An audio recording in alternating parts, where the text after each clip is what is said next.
السلام علیکم، کیا حال چال ہے سب کے؟ آج کے جو ایپیسوڈ ہے انشاءاللہ اس میں 2-3 موضوع جو ہے وہ انشاءاللہ کور کریں گے. 2-3 مین جو حادثات یا جو واقعات ہوئے ہیں ان میں سے جو ہے سلسلہ وہیں سے شروع کریں گے جہاں لاسٹ ایپیسوڈ میں بات ہو رہی تھی، جو کہ تھی سارے جو مظالم ہو رہے تھے، اسپیشلی جو نچلا طبقہ تھا، جو سلیوز تھے، ان کے ساتھ انتہائی جو ظلم و ستم ہو رہا تھا، وہ واقعات ہم نے پڑھے تھے. اور جس طرح سے پہلے بھی یہ بات میں نے بولی تھی کہ جو ایلیٹ طبقہ تھا وہ سم ہاؤ بچا ہوا تھا، ان کے ساتھ اس طرح سے فزیکل ٹارچر اس طرح نہیں ہو رہا تھا جس طرح سے حضرت بلال کے ساتھ یا خباب کے ساتھ رضی اللہ تعالیٰ عنہ، ان لوگوں کے ساتھ جس طریقے سے جسمانی تکالیف اور اس قدر شدید ظلم و ستم جس طرح کیا گیا ہے، اس طرح سے ان لوگوں کے ساتھ نہیں ہو رہا تھا جب تک کہ وہ کسی نہ کسی کی پروٹیکشن میں تھے.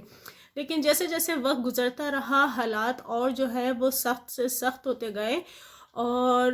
سلولی پھر وہ وقت آنے لگا کہ لوگوں نے جو ان کے قبیلے تھے ان کی پروٹیکشنز انہوں نے لینے لگی، اور اس طرح ایلیٹ کلاس بھی سم ہاؤ افیکٹ ہونے لگی. خیر، لیکن اس کے بارے میں ہم تھوڑا بعد میں بات کریں گے. ابھی ہم یہ کریں گے کہ پروفٹ محمد صلی اللہ علیہ وسلم کو جس طرح سے ابو طالب کی پروٹیکشن نے محفوظ رکھا ہوا تھا، تو لیکن اس میں یہ ہرگز نہیں ہے کہ حضور صلی اللہ علیہ وسلم نے جو ہے فزیکل تکلیف نہیں اٹھائیں. قریش نے دن بہ دن جو ہے وہ اوبویسلی لمٹ ان کی بڑھتی ہی جا رہی تھی، اور وہ جو ہے ظلم میں ہر دوسرے دن جو ہے وہ ظلم و زیادتی میں آگے سے آگے بڑھ رہے تھے. اور اسی طرح کی 3-4 واقعات جو ہے میں شامل کروں گی کہ جس طرح انہوں نے پروفٹ محمد صلی اللہ علیہ وسلم کو صرف ایک ذہنی اور پریشانی اور صرف تانے دینا، گالم گلوچ کرنا صرف اس حد تک کہ نہیں رکھا تھا جس سے وہ جو ہے مینٹلی ٹارچر ہوں، بلکہ فزیکلی ان کو جو ہے کافی دفعہ جو ہے ان کے ساتھ فزیکل ٹارچر ان کو کیا گیا. اور ہم سب کو جیسا پتہ ہے کہ پھر بات اور آگے بڑھتی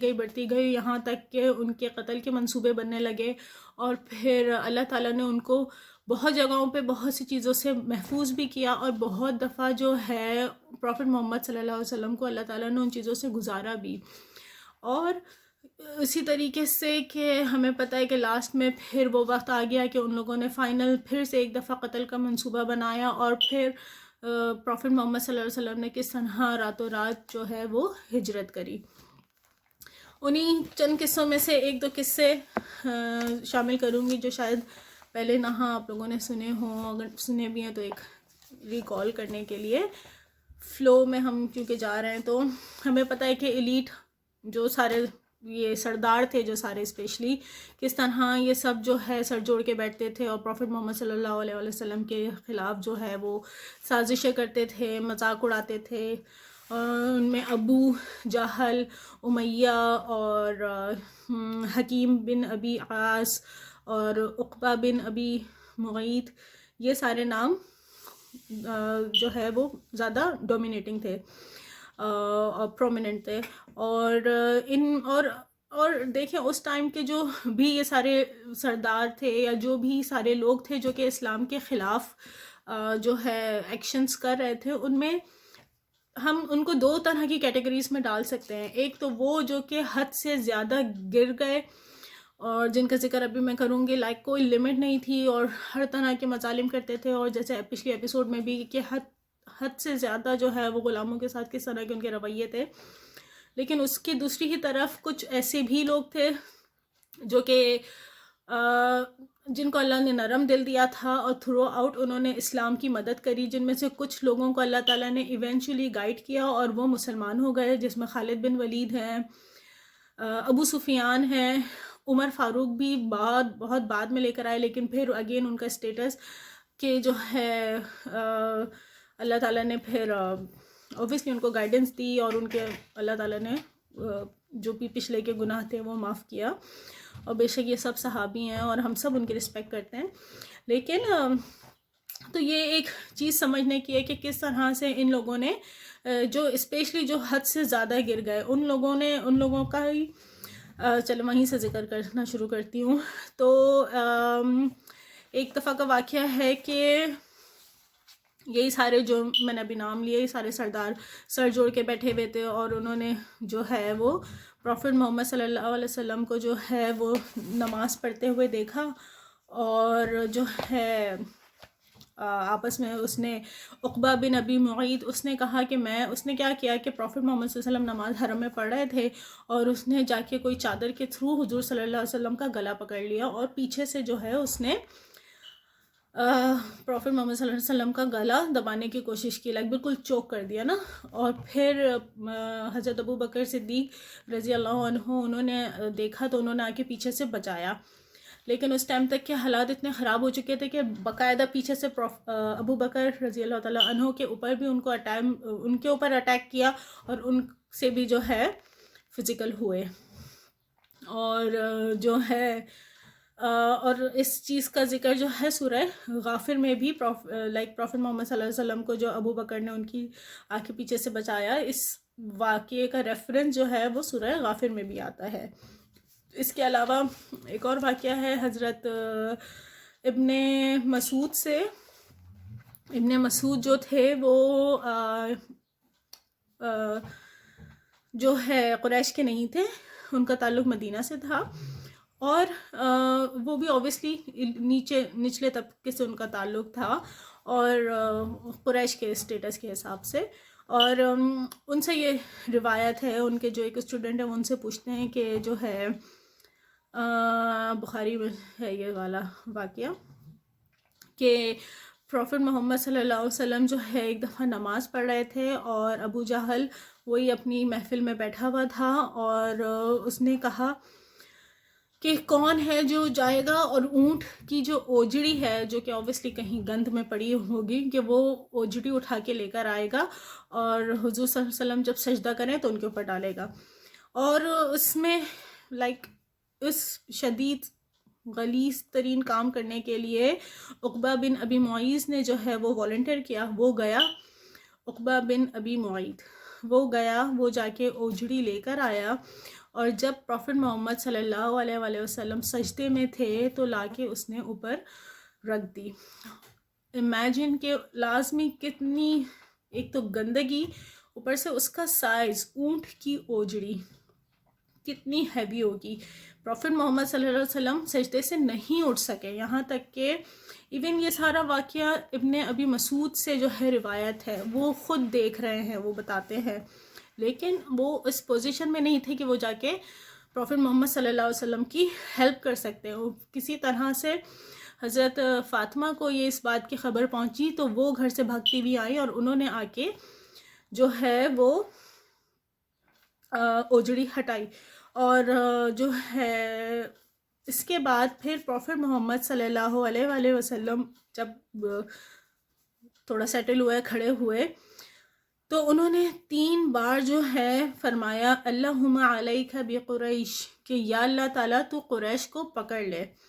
اور جب آپ نے یہ ساری مطلب آپ نے جب یہ بد دعا دینا شروع کری یا ان کے خلاف جو ہے یہ دعا کری، تو ان سب کے جو ہے نا چہرے بالکل بلینک، لائک کیونکہ انہیں پتہ تھا کہ اس مقدس جگہ پہ دعائیں قبول ہوتی ہیں، ان کا یہ عقیدہ بھی تھا. And at the same time obviously ایک جو لائک ان کو پتہ تھا کہ وہ غلط ہیں، لیکن پھر پروفٹ محمد صلی اللہ علیہ وسلم نے سب کا نام لے کے جو ہے وہ دعا کری ان کے خلاف. یہ جو محفل میں 7 لوگ بیٹھے تھے، تو پروفٹ محمد صلی اللہ علیہ وسلم نے ان 7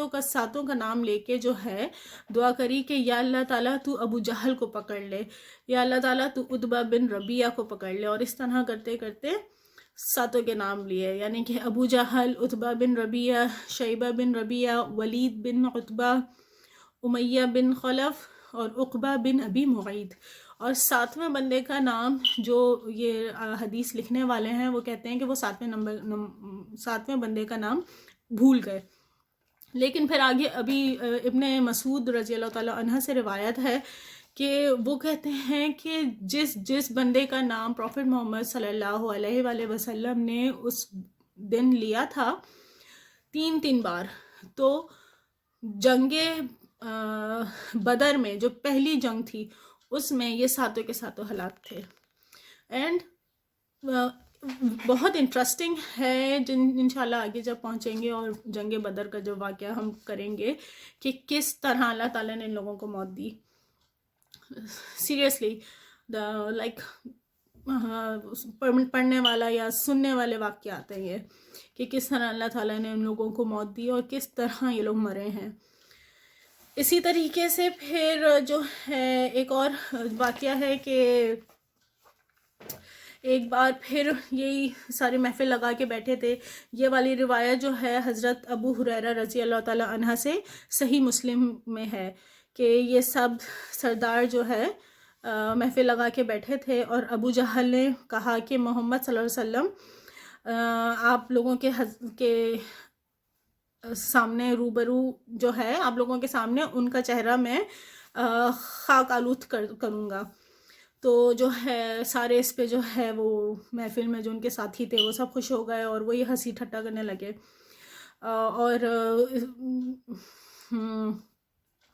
اور پھر جو ہے انہوں نے جو ہے بولا کہ ہاں، ابو جہل کہتا ہے کہ مجھے اس نے کہا کہ اللات اور عزا کی قسم کہ اگر میں نے اس حالت میں ان کو دیکھ لیا لائک وہ نماز پڑھ رہے ہوئے تو ان کا چہرہ مٹی پر رگڑ دوں گا. اس کے بعد حضور صلی اللہ علیہ وسلم کو نماز پڑھتے ہوئے اس نے دیکھا اور وہ ان کی طرف بڑھا اپنے اس غلط ارادے کے ساتھ. اور جو دیکھنے والے ہیں وہ کہتے ہیں کہ وہ اچانک اس کو دیکھتے ہیں کہ وہ جو ہے ایڑی کے بل پلٹ رہا ہے، کہ وہ ایڑیوں کے بل واپس آ رہا ہے اور ہاتھ سے جو ہے وہ اشارہ کر رہا ہے. اور لوگوں نے جب اس سے پوچھا ابو الحکم، اس کا نک نیم، کہ تمہیں کیا ہوا، تو اس نے کہا میرے اور اس کے درمیان آگ کی ایک خندق ہے اور ہولناک خندق ہے. اور جو ہے تو پروفٹ محمد صلی اللہ علیہ وسلم سے جو ہے آگے ملتا ہے کہ آپ صلی اللہ علیہ وسلم نے فرمایا کہ اگر وہ میرے قریب آتا تو فرشتوں نے اس کو جو ہے ایک ایک عضو جو ہے وہ شریڈ کر دینا تھا. اور اسی طرح سے جو ہے یہ 2-3 واقعات ہیں جس سے پتہ چلتا ہے کہ کس طرح سے جسمانی تکالیف جو ہے پروفٹ محمد صلی اللہ علیہ وسلم نے اٹھائیں. اور اس کے علاوہ بھی بہت سے چیزیں ہیں، بہت سے واقعات ہیں، اور پھر کس طرح سے وحی بھی آتی جا رہی تھی، جیسے کہ ویل لکل ہمزہ لمزہ، وہ والی بھی صورت اسی طرح کے ہی سلسلے سے جو ہے وہ کنیکٹڈ ہے. اور اس کے علاوہ بھی بہت ساری آیتیں ہیں جن کے ریفرنسز یہاں پہ ہیں، لیکن میں اس کو اسکپ کروں گی. اور تھوڑا سا جو ہے وہ بات کا یہی مقصد ہے کہ کس طرح سے اللہ تعالیٰ نے سم ہاؤ جو ہے پروفٹ محمد صلی اللہ علیہ وسلم کو پروٹیکٹ بھی کیا، اور کبھی کبھی ان کو باقاعدہ ان تکالیف سے گزارا، اور انہوں نے وہ سب جو ہے ایکسپیرینس کیا، وہ مشکلات اور وہ تکالیف فزیکلی اور مینٹلی. اس کے بعد ایک اور کام اس دور میں جو کیا گیا وہ یہ تھا کہ ایک مسلمان، کیونکہ اس ٹائم میں تقریباً 20 سے 30 کے قریب لوگ جو ہے وہ مسلمان ہو گئے تھے، تو اس چیز کی پروفٹ محمد صلی اللہ علیہ وسلم کو نے جو ہے ضرورت محسوس کری کہ آپ جو ہے ایک ایسی جگہ بنائیں جہاں سارے مسلمان مل سکیں اور جہاں پہ ان کی تعلیم بھی دی جائے، اینڈ اگین کنورژن بھی ان کی ہو. مسلمانوں کے بہت سے لوگ وہاں کنورٹ بھی ہوتے تھے، اور ایک اوبویسلی ایک مین میٹنگ پوائنٹ جہاں پہ بیسک فیصلے کیے جائیں اور سارا دین کا کام چھپ کے کیا جا سکے. تو اس میں جو ہے ایک صحابہ تھے جن کا نام تھا ارقم ابی الارقم. یہ ان کا لقب تھا، ایکچولی ان کا نام کچھ اور تھا، لیکن ارقم ابی ارقم کے نام سے یہ صحابہ تھے. اور انہوں نے ان کا جو گھر تھا وہ جو ہے وہ دارالارقم میں کنورٹ ہو گیا. تو پروفٹ محمد صلی اللہ علیہ وسلم نے دارالارقم جو ہے وہ بنایا، اور جو کہ الارقم ابی ارقم کا گھر تھا. اور اوبیسلی اس وقت تک کہ تعداد زیادہ ہوتی جا رہی تھی مسلمانوں کی، تو ایک ضرورت تھی ایک جگہ کی جہاں پہ سارا دین سکھایا جائے، کیونکہ ایک تو پہلے تو 3 سال تو ویسے ہی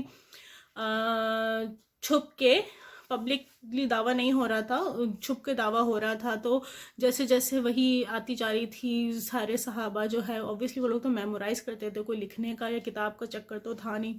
تو جیسے جیسے قرآن آتا تھا وہ سب میمورائز ہوتا تھا. پھر نماز پڑھنا، تو یہ تھا کہ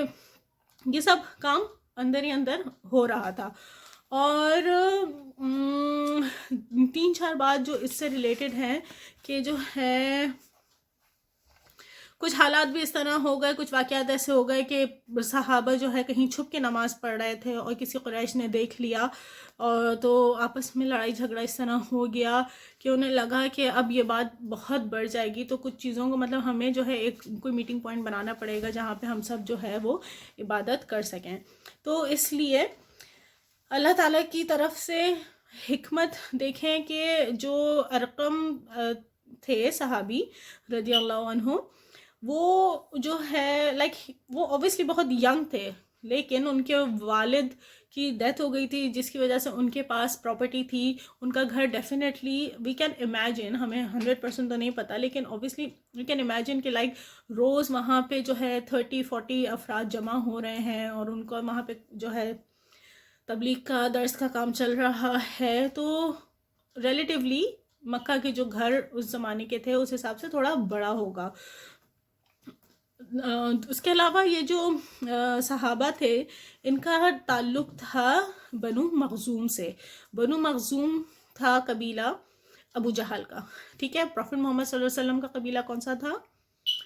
بنو ہاشم، ٹھیک ہے. تو ان دونوں کے بنو مخزوم اور بنو ہاشم کے خلاف کے تعلقات تو سخت ایک دوسرے کے خلاف تھے نا، اور جو ہے ان کے تعلقات آپس میں سخت ایک دوسرے کے خلاف تھے. اور لائک کوئی سوچ نہیں سکتا تھا کہ لائک بنو مخزوم کا بندہ قریش لائک بنو ہاشم کو جو ہے سپورٹ کرے گا، لائک جو ان کی مینٹیلٹی تھی، ٹھیک ہے. اوبیسلی اسلام میں تو ہرگز ایسا نہیں ہے، ہم اس طرح الحمدللہ نہیں سوچتے کیونکہ ہم تو سب ایک ہی بینر کے نیچے ہیں نا، اسلام کے نیچے. لیکن ان کیا تو خیر دماغ اس طرح ہی کام کرتا تھا نا، لائک ایک قبیلہ جو کہ اس کے خلاف ہے وہ تو سپورٹ ہی نہیں کر سکتا نا. اور پھر تو وہ جو ہے سوچ بھی نہیں سکتے تھے کہ وہ ان کو سپورٹ کریں گے. اور یہ بات بھی شامل کرنا ضروری ہے کہ اس ٹائم تک کے جو ارقم جو صحابی ہیں وہ سیکریٹلی مسلم تھے. ان کے جو ہے مسلمان ہونے کا جو ہے پبلک اناؤنسمنٹ نہیں ہوئی تھی اور لوگوں کو نہیں پتہ تھا، تو وہ سیکریٹلی ہی پریکٹس کر رہے تھے اسلام. اور اس کے علاوہ یہ کہ وہ شروع کے مسلمانوں میں سے تھے جو کہ بہت شروع میں مسلمان ہوئے تھے، تو اسی وجہ سے ان کی کریڈیبلٹی پہ بھی مسلمانوں کو بھی ڈاؤٹ نہیں تھا، لائک کہ پتہ تھا کہ اوبیسلی بھروسے کے قابل ہیں. تو اس طریقے سے اللہ تعالیٰ نے جو ہے وہ مطلب قریش کے بیچ میں رہتے ہوئے ہی ایک ایسی جگہ چوز کری جہاں پہ مسلمان ملتے تھے اور قریش کے سامنے ہی، لیکن الحمدللہ کہ وہ ہڈنلی آپس میں مل رہے تھے. سب سے بڑا پوائنٹ جو ہے دارالارقم کا وہ یہ کہ اس کی لوکیشن جو تھی وہ بہت امیزنگ تھی. ان کا گھر حضرت ارقم رضی اللہ عنہ کا گھر مکہ میں صفا کے بالکل پیچھے تھا. اب جن لوگوں نے دیکھا ہوا ہے تو ہمیں پتہ ہے کہ حرم کے اندر ہی صفا ہے اور صفا کے پیچھے لائک کتنا قریب ہوگا. اور کسٹم تھا یہ اس دور کا اسپیشلی قریش کا کہ ایک حرم جو تھا وہ ایک میٹنگ پوائنٹ ہوا کرتا تھا آل اوور قریش کے لیے. لائک دوپہر میں جب کام وام اپنے کر کے فارغ ہوتے تھے تو وہ ایک گلی کا ایک کارنر ہوتا ہے نا جہاں سارے ملتے ہیں، تو وہی والا جو ہے کانسیپٹ حرم کا تھا کہ لائک آتے جاتے وہاں پہ لوگ تھوڑا سکون سے بیٹھتے تھے، محفل لگتی تھی، بات چیت ہوتی تھی. تو وہ ایک ان کا میٹنگ پوائنٹ تھا. اب دیکھیں سوچنے کی بات ہے کہ اگر مسلمانوں کا بھی جو بیسک گھر جو مین دارال بننا تھا اگر وہ شہر سے دور ایک خفیہ جگہ بنایا جاتا تو جسٹ امیجن کہ لوگ جو ہے وہ 30 سے 40 کے قریب، جو کہ ایک اوور آل مکہ میں ویسی اتنی آبادی نہیں تھی، مشکل سے 1000 لوگ ہوں گے اوبیسلی، یہ بہت بڑی فگر ہے، 1000 سے بھی کم، کیونکہ چھوٹے چھوٹے قبیلے تھے. قبیلے کا مطلب یہ نہیں ہے کہ 100 لوگوں کا ایک قبیلہ تھا، نہیں. ایون جو بنو ہاشم تھا، لائک ابو مطلب کے 10 بیٹے، وہ ایک قبیلہ ہو گیا. تو ایک چھوٹے چھوٹے قبیلے تھے 10-15 افراد کے، امیجن کر سکتے ہیں. تو اوور آل مکہ کی پاپولیشن کوئی زیادہ نہیں تھی، ان میں سے 30-40 لوگ روز نکل کے ایک خفیہ جگہ جا رہے ہیں آ رہے ہیں، تو وہ زیادہ پرومیننٹ ہوتا بنسبت اس کے کہ کیونکہ وہ ان کا دستور تھا کہ حرم میں ہی وہ بیٹھ رہے ہیں اور ایک محفل ہو رہی ہے، تو لوگ اسی کے ہی اراؤنڈ آ رہے جا رہے تھے، تو نہیں پتہ چلتا تھا، اور اللہ تعالیٰ نے اس طرح کرنا تھا. یہ کچھ حکمتوں میں سے ہے. اور یہی وہ پوائنٹ تھا جہاں پہ بہت سے لوگ مسلمان ہوئے. ایون عمر فاروق رضی اللہ تعالیٰ عنہ بھی اسی دارالارقم میں ہی مسلمان ہوئے تھے. وہ اپنی بہن کے پاس گئے، اور جب ان کو پتہ چلا تو اوبیسلی کیونکہ دارالارقم ایک سیکرٹ پلیس تھی، تو جو کوئی حضرت عمر فاروق کو لے کر آیا تو لائک اندر جو تھا، اندر وہ لائک تم پاگل ہو گئے، تم عمر فاروق کو لے کر آ رہے ہو. لائک ان کا جو ایک اسٹیٹس تھا یا ان کا جو ایک پرسنالٹی تھی وہ ایسی تھی کہ لوگ جو ہے وہ تم لائک ان کو لے کر آ رہا ہوں. کہا نہیں میں لے کر آ رہا ہوں، مجھے پتہ ہے اس بندے کی انٹینشن، دروازہ کھولو، پروفیٹ محمد صلی اللہ علیہ وسلم سے ملنا ہے. اور پھر وہیں پہ دارالارقم میں ہی حضرت عمر فاروق جو ہے وہ اسلام لے کر آئے تھے. اور اس کے بعد پھر اس کے بعد جو ایک اور سلسلہ ہوا وہ یہ تھا کہ کیونکہ اگین جو ظلم و ستم ہو رہا تھا اور حالات اتنی تیزی سے بدل رہے تھے کہ تقریباً 5ویں سال میں، لائک اوپن پریچنگ کے بعد 5واں سال میں جو ہے، کیونکہ ابھی اسلامک کیلنڈر سٹارٹ نہیں ہوا، اسلامک کیلنڈر جو ہے وہ 16 ہجری میں سٹارٹ ہوا ہے. اس کی ایک الگ تفصیل ہے، وہ انشاءاللہ دیکھیں کہیں کور کروں گی. لیکن جو ہے ابھی تو کیلنڈر سٹارٹ بھی نہیں ہوا ہے، ابھی 5 سال ہوئے ہیں سمجھ لیں آپ اوپن پریچنگ کے. تو اس عرصے میں جو ہے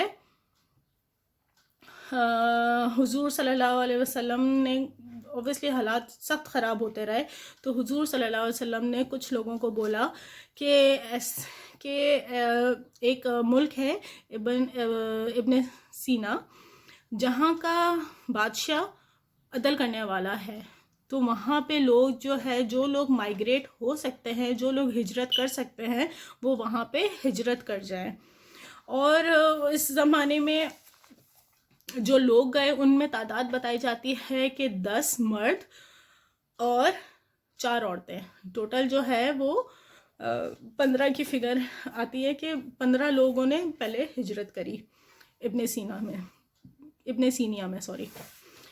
سینیا میں. نجاشی وہاں کا کنگ تھا، جس کے بارے میں پروفیٹ محمد صلی اللہ علیہ وسلم نے کہا کہ ایک عدل کرنے والا بادشاہ ہے جو کہ کرسچن ہے، لیکن اس کے ملک میں لوگوں کو اجازت ہے کہ وہ اپنا دین پریکٹس کر سکیں. تو جو لوگ اس ٹائم میں ہجرت کر سکتے ہیں ان کو پروفیٹ محمد صلی اللہ علیہ وسلم نے کہا کہ وہ چلے جائیں. تو ان میں جو لوگ گئے اس میں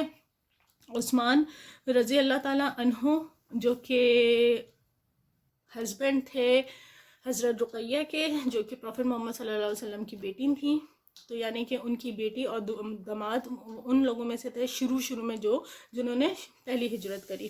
اور اس کے بعد عثمان ابن مفعون تھے، عبد الرحمن ابن رعوف تھے، زبیر ابن عوام تھے، موسیٰ بن عمیر تھے، اور ابو سلمہ اور ان کی وائف سلمہ،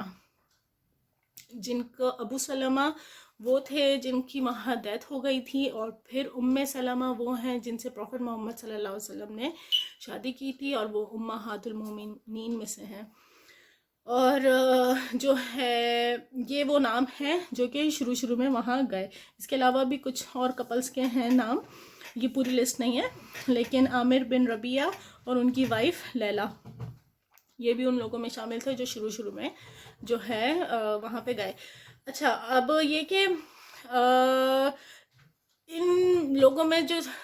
مین تعداد، جو مین لوگ ہیں وہ زیادہ تر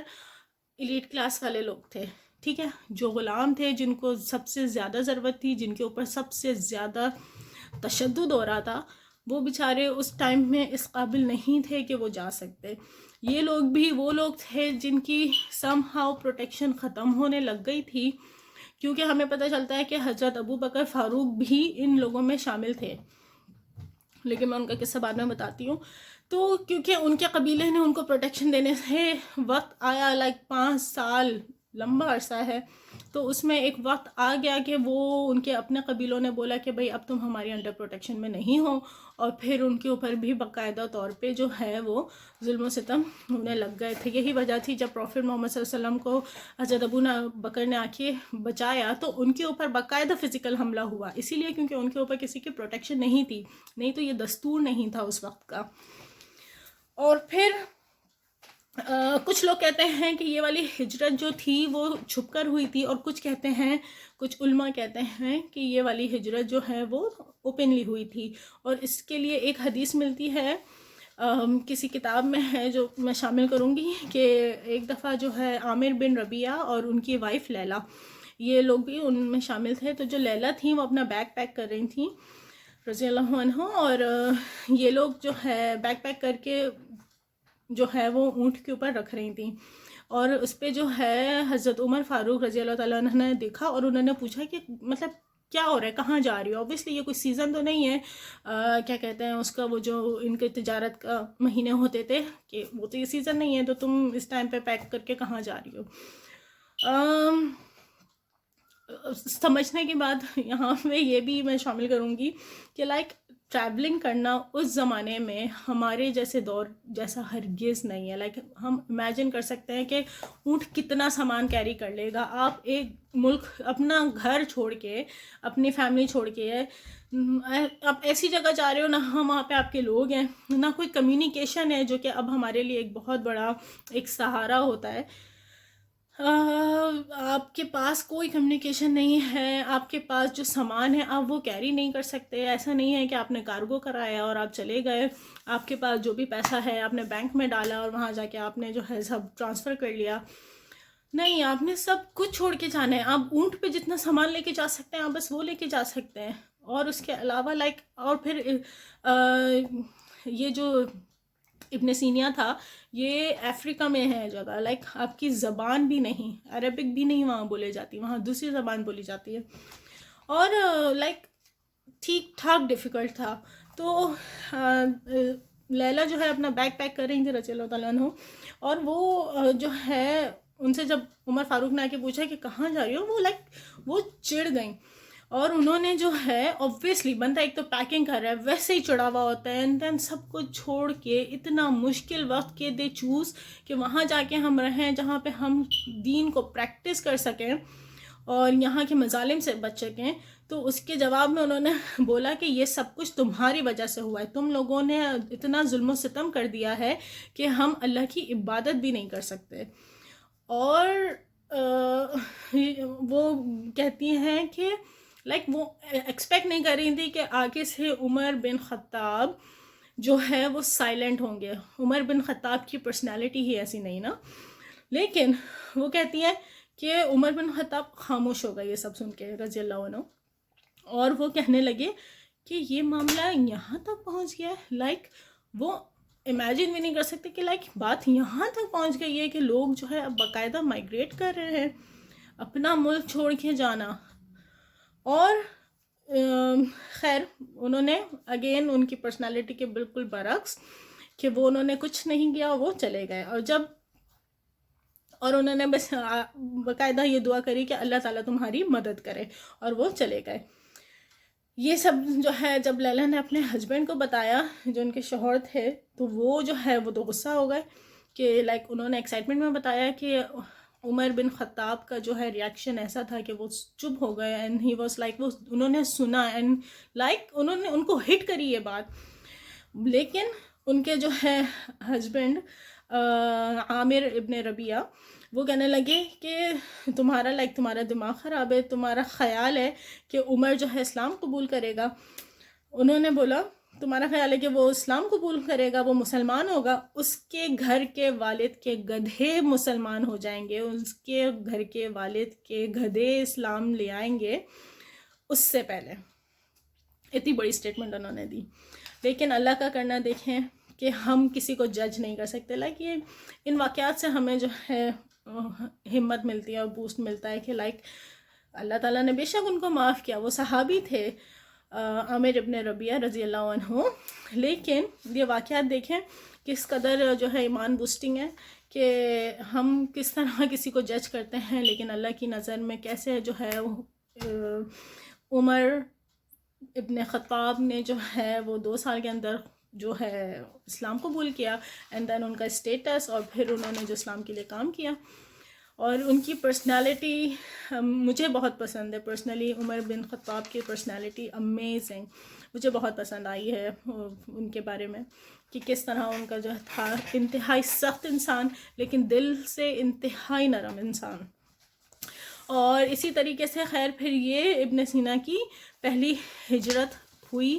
اور ابن سینیا کی پہلی ہجرت ہوئی، اور اس طرح سے پروفٹ محمد صلی اللہ علیہ وسلم نے سب کو بولا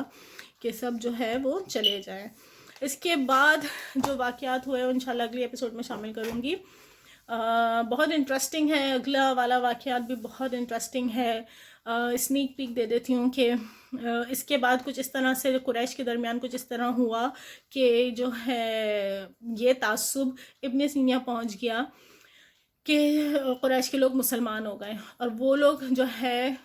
انہوں نے جیسے یہ خبر سنی کہ قریش میں جو ہے سارے لوگوں نے اسلام قبول کر لیا ہے، وہ لوگ واپس آ گئے. جب یہاں پہ پہنچنے لگے ایک دن پہلے تو ان کو پتہ چلا کہ جو ہے یہ تو خبر جھوٹی ہے. اور پھر کیا ہوا، تو بہت انٹرسٹنگ اسٹوری ہے، بہت مزے کی اسٹوری ہے، بہت مزہ آئے گا انشاءاللہ تعالیٰ. تو میں ختم کرتی ہوں انشاءاللہ. آج آدھے گھنٹے کی ہی ویڈیو ہوئی ہے الحمدللہ. آپ لوگ کے فیڈ بیکس نہیں آ رہے ہیں، سننا چاہتی ہوں لیکن نہیں آ رہے، کوئی بات نہیں الحمدللہ. بس اللہ تعالیٰ اس کو قبول کرے، اور انشاءاللہ تعالیٰ پھر اگلے ایپیسوڈ میں جلد ملیں گے انشاءاللہ. السلام علیکم.